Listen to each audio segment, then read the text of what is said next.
Everyone, good evening. I'm Faizan. I want to record this class today for two topics. The first topic that I want to record is how does test preparation in India really work? And the second topic that I want to record is that second part at least is that what I feel that one can do, of course, from my own experiences as well. So these are the two parts in today's video. Let's get started. First is in test preparation in India, you will realize that it's a lot of competition. So for example, take for instance any exam like you have for class 12 students, you have IP exam, you have CUET exam, you have CLAT exam and so on, at least for the non-STEM non-engineering or medical sciences.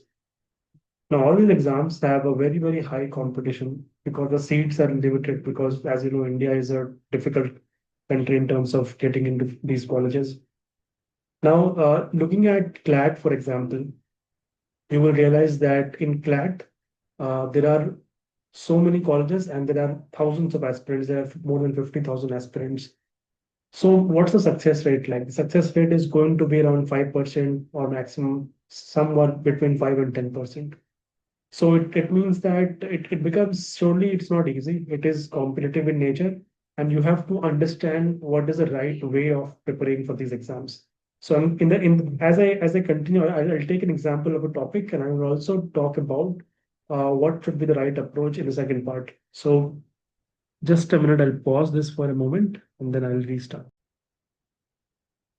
All right, so we'll get started.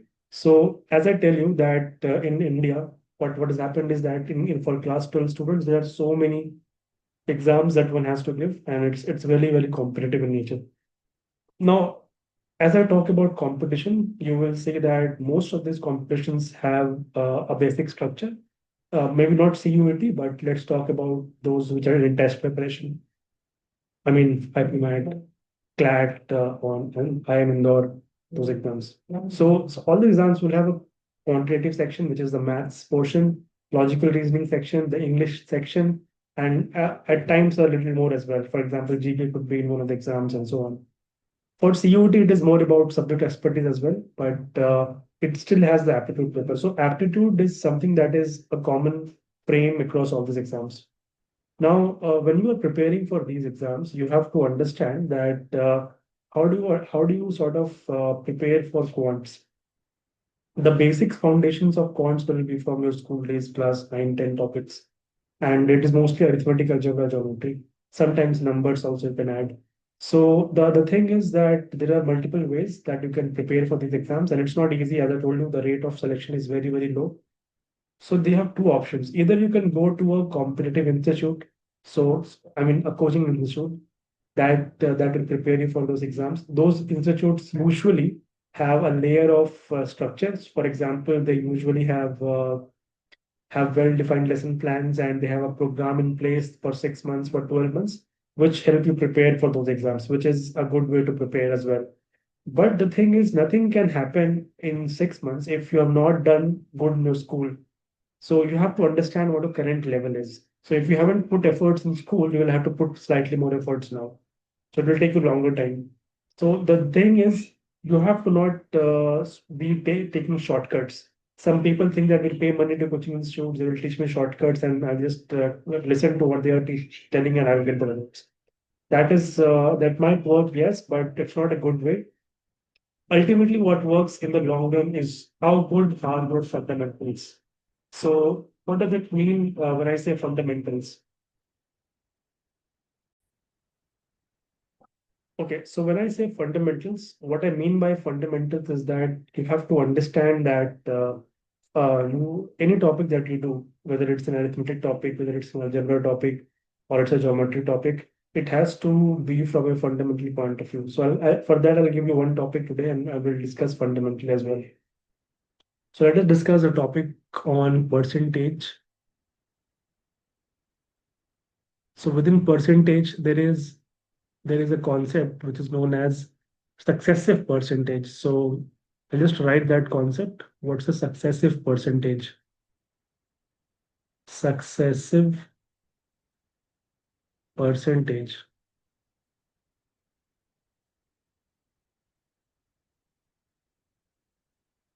Okay. So first of all, we need to understand percentage fundamentally very well. Percentage is like a scale. So it's like marks you get or something that you want to measure in terms of growth. You want to track the revenue of your company. What's the growth of your revenue of your company? So that is something that will come in percentage. So now percentage change is does happen when you are able to when you basically want to compare two different values. So there is a final value and there is an initial value. When will percentage change happen? Percentage change is going to happen when you are noticing what is the change, and that change is what is the amount of that change as a percentage of the initial value. So for example, if something went from if your revenue went from 1,000 to 2,000, then the change is 1,000. And then what is the initial value? That initial value is 1,000. So what you will do is you will do 1,000 by 1,000, that will be giving you 100%. So therefore, the percentage change is now 100%. But this is not enough because usually what happens is that you may understand this formula wise, but it's good that you think of it from real life point of view. You look at examples in your real life and think, okay, what's the percentage change here? Like you look at you're looking at the number of people who are dropping out of school.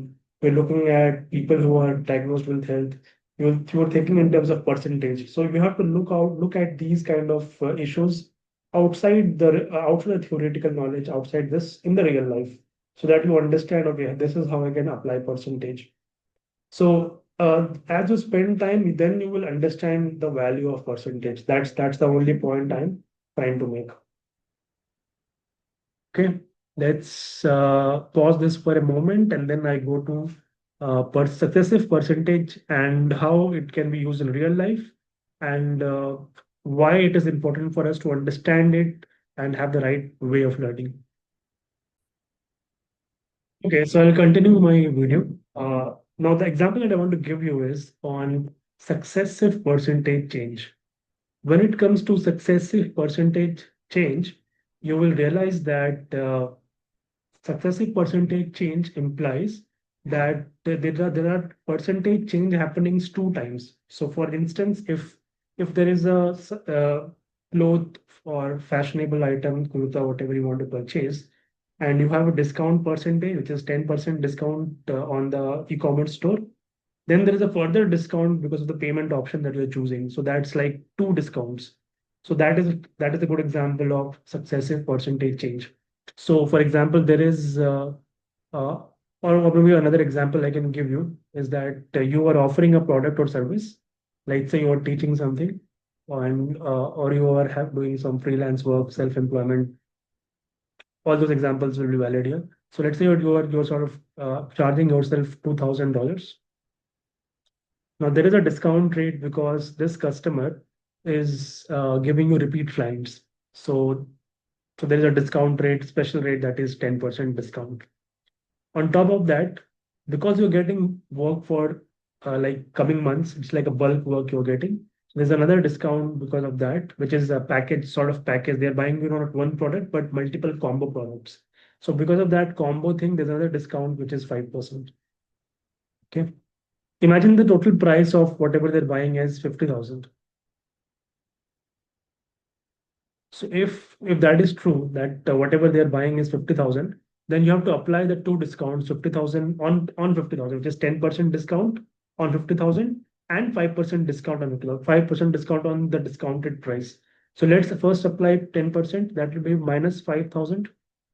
So if you do that, what you're going to get is 45,000, right? Because 10% of 50,000 is 45,000. Now that you've got 45,000, then there is further discount of 5%. So you'll have to first calculate, okay, let me figure out what is that 5% discount. So if you do to sort of calculate, what you'll get is you'll get 2250. You subtract this from the initial price, and then you end up getting 42,250. This is the price that you're paying finally. Okay. The same thing could have been told in a formula also, which is like it's a simple formula. Maybe I should write it over here. It's called A plus B plus AB by 100, or 1 minus D1 by 100,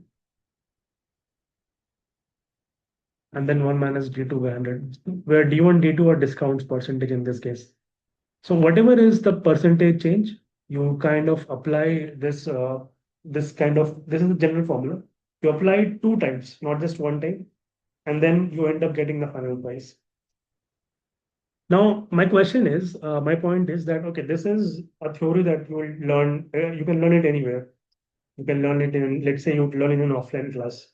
But how do you assimilate this theory first? You may learn the formula, but you have to assimilate it, you have to understand it. One way is that, as I told, that think of it in real life. As you go outside, think of what kind of real life things that you see where you are able to apply these kind of ideas. That helps you not just develop practical learning, but I'm sure it helps you in many ways. Now, second thing is, this is the first part that I talked about, that, okay, in any offline institute, you are going to learn a fundamental principle, fundamental, or whatever the topic is there, fundamentally the theoretical part, formula part, and so on. But this is not something that will get you through the line, especially in India.